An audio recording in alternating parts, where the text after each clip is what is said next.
চট্টগ্রাম ক্লাবের guest house থেকে সাবেক সেনাপ্রধান এম হারুনর রশিদের মরদেহ উদ্ধার করা হয়েছে।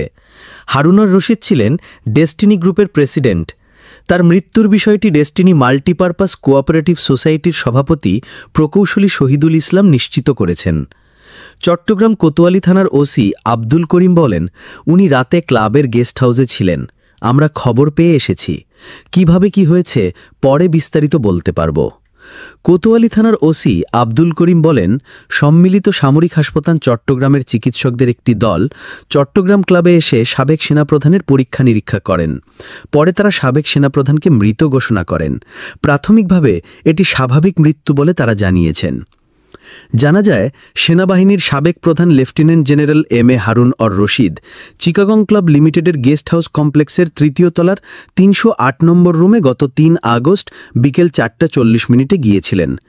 পরবর্তীতে তিনি তার মামা চট্টগ্রাম মহানগর আওয়ামী লীগের সহসভাপতি অ্যাডভোকেট ইব্রাহিম হোসেন চৌধুরী বাবুল ও সাখাওয়াত হোসেনের নন্দনকাননের বাসায় সৌজন্য সাক্ষাৎ করতে যান। সাক্ষাৎ শেষে পুনরায় রাত 10:৪৫ আবার গেস্ট হাউসে আসেন। সকালে তার একটা মিটিং ছিল। তার মোবাইলে বারবার কল দেওয়া হলেও তিনি রেসপন্স করছিলেন না। এরপর দরজায় নক করা হলেও কোনো সাড়া শব্দ পাওয়া যাচ্ছিল না। পরবর্তীতে বারান্দায় গ্লাসের দরজা ভেঙে বিছানায় তার মরদেহ পড়ে থাকতে দেখা যায়। পুলিশ জানিয়েছে, আপাতত তার মরদেহে কোনো আঘাতের চিহ্ন পাওয়া যায়নি। বর্তমানে সুরথাল প্রতিবেদন তৈরি করা হচ্ছে। ঘটনাস্থলে সেনাবাহিনী, পুলিশের অপরাধ তদন্ত বিভাগের সিআইডি কর্মকর্তা, ক্রাইম সিন ইউনিট সহ বিভিন্ন সংস্থার লোকজন উপস্থিত রয়েছেন।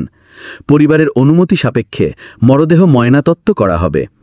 এরপর মৃত্যুর প্রকৃত কারণ জানা যাবে।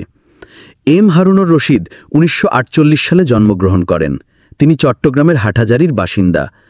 পাকিস্তান সেনাবাহিনীতে যোগ দেওয়ার পর ৪র্থ ইস্ট বেঙ্গল রেজিমেন্টে কর্মরত অবস্থায় তিনি ১৯৭১ সালে মুক্তিযুদ্ধে যোগ দেন। স্বাধীনতা যুদ্ধে সাহসিকতার জন্য বাংলাদেশ সরকার তাকে বীর প্রতীক খেতাব দেয়। ২০০০ সালের ডিসেম্বরে বাংলাদেশ সেনাবাহিনীর নেতৃত্বে আসেন হারুন। ২০০২ সালের জুনে অবসরে যাওয়ার পর সরকার তাকে অস্ট্রেলিয়া, নিউজিল্যান্ড ও ফিজির রাষ্ট্রদূতের দায়িত্বও দিয়েছিল। সেক্টর কমান্ডার্স ফোরামের সাবেক মহাসচিব হারুনর রশিদ ডেস্টিনি গ্রুপের প্রেসিডেন্ট হিসেবে যোগ দেন ২০০৬ সালে। পরের কয়েক বছরে আরও বহু ক্ষেত্রে ডেস্টিনির ব্যবসা বিস্তৃত হতে দেখা যায়। কিন্তু জালিয়াতি ও অনিয়মের অভিযোগ ও ক্ষতিগ্রস্ত গ্রাহকদের ক্ষোভ বিক্ষোভ তুঙ্গে উঠলে ২০১২ সালে হারুনকে কারাগারেও যেতে হয়।